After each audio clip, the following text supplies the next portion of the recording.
आज आपके सामने कक्षा 9 विषय सामाजिक विज्ञान पाठ नंबर 2 कृषि क्रांति और समाजवाद के बारे में एक नया प्रश्न लेकर आपके सामने हाजिर हुए हैं कि जो बोल्शेविक क्रांति थी या अक्टूबर क्रांति थी उसके पश्चात मतलब लेनिन के आने के बाद कौन कौन से मुख्य परिवर्तन हुए इसके बारे में पढ़ेंगे।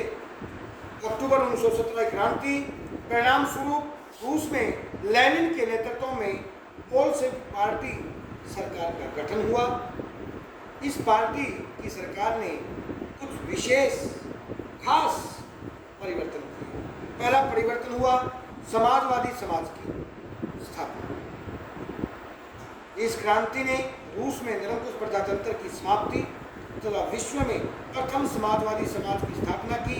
इसने प्रत्येक व्यक्ति को उसकी अक्षमता के अनुसार, उसकी काबिलियत के अनुसार काम तथा प्रत्येक को उसके काम के बढ़ते बदले पारिश्रमिक समाजवादी आदर्श को मूर्त रूप प्रदान किया। कहने का मतलब ये था कि जब ये सरकार बनी, नई सरकार का गठन हुआ, तो सरकार ने क्या किया, रूस के हर आदमी को उसकी योग्यता के अनुसार काम धंधा दिया जिससे वो अपनी रोजी रोटी चला सके।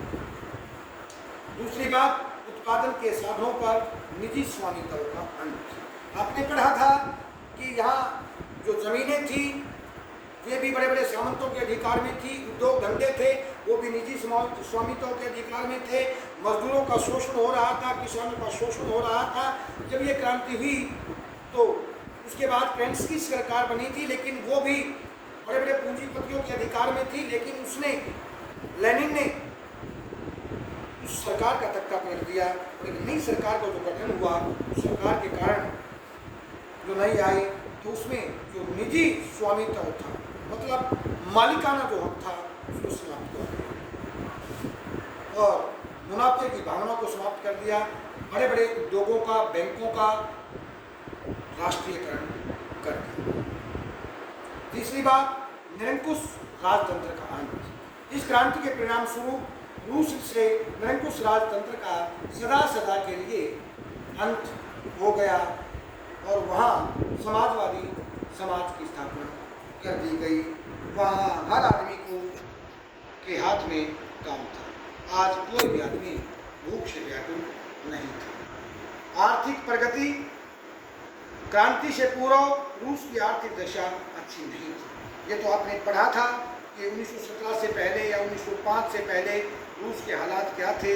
रूस के किसान दुखी था, मजदूर दुखी था, निरंकुश राजतंत्र, बड़े बड़े जो राजा से संबंधी या कुलीन वर्ग के लोग थे, सामंत थे, सब ऐसो आराम का जीवन व्यतीत कर रहे थे। मजदूर थे, किसान थे, सब दुखी थे। 85% जनता जो थी वो देहात में निवास करती थी। उनको खाने के रोटी के लाले पड़े हुए थे और प्रथम विश्व युद्ध की जो आग थी उसमें भी युवा तबका समाप्त हो चुका था। अब आपको बताइए जब ये क्रांति हुई तो रूस के हालात बद से बदतर थे, मतलब आर्थिक स्थिति ठीक नहीं थी। नई सरकार ने औद्योगिक विकास के सभी साधनों पर सरकारी नियंत्रण स्थापित कर दिया और कुछ ही वर्षों में रूस यूरोप का महान औद्योगिक देश बन गया। इससे देश की आर्थिक प्रगति हुई और निर्धनता का जो युग था उसका सदा सदा के लिए अंत हो गया। किसानों और मजदूरों की दशा में सुधार हुआ। रूसी क्रांति के परिणाम स्वरूप मजदूरों, किसानों को नया जीवन मिला। कारखानों के प्रबंध में मजदूरों की भागीदारी, हिस्सेदारी और उनके कल्याण के लिए अनेक कानून बनाए गए। जमींदारों से जमीन छीनकर किसानों को दे दी गई। उनके करों के बोझ कम कर दिए गए और स्थानीय शासन में भी उनको उचित स्थान दिया गया। जहाँ किसानों को केवल एक हाथ माना जाता था, एक मजदूर माना जाता था, आज इस लेनिन की जो सरकार बनी उसने उनको ज़मीनें तो दी, साथ में जो क्षेत्रीय सरकारें थी, स्थानीय सरकारें थी, वहाँ भी उनको हिस्सेदारी प्रदान की। वर्ग संघर्ष का अंत।